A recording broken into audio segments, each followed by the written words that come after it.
பாஜகவுக்கு டிடிவி தினகரன் சொன்ன நிபந்தனை, கையை பிசையும் அண்ணாமலை, விஜய் வைத்த செக். என்டிஏ கூட்டணியில் இணைவதற்கு கடந்த சில மாதங்களாக பாஜக தரப்பில் டிடிவி தினகரனுடன் பேச்சுவார்த்தை நடத்தப்பட்டு வந்த நிலையில், தற்போது அமமுக தரப்பில் சில நிபந்தனைகள் போடப்பட்டது தெரியவந்துள்ளது. இதனால் டிடிவி தினகரன் கிட்டத்தட்ட விஜய் பக்கம் செல்வது உறுதியாகி இருப்பதாக பார்க்கப்படுகிறது. 2024 லோக்சபா தேர்தலில் பாஜக தலைமையிலான கூட்டணியில் அமமுக இடம்பெற்றது. அப்போது முதலே பாஜகவுக்கு ஆதரவாக டிடிவி தினகரன் செயல்பட்டு வந்தார். ஆனால் கடந்த ஆண்டு ஏப்ரல் மாதம் அதிமுக பாஜக கூட்டணி அமைக்கப்பட்டது.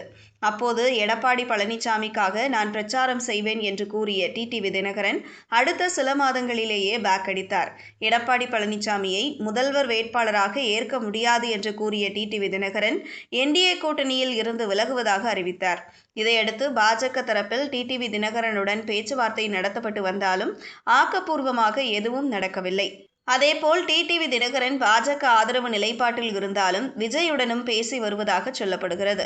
பொங்கலுக்கு பிறகோ அல்லது பிப்ரவரி மாத தொடக்கத்திலேயே டிடிவி தினகரன் கூட்டணி முடிவை அறிவிப்பார் என்று எதிர்பார்க்கப்படுகிறது. இதனிடையே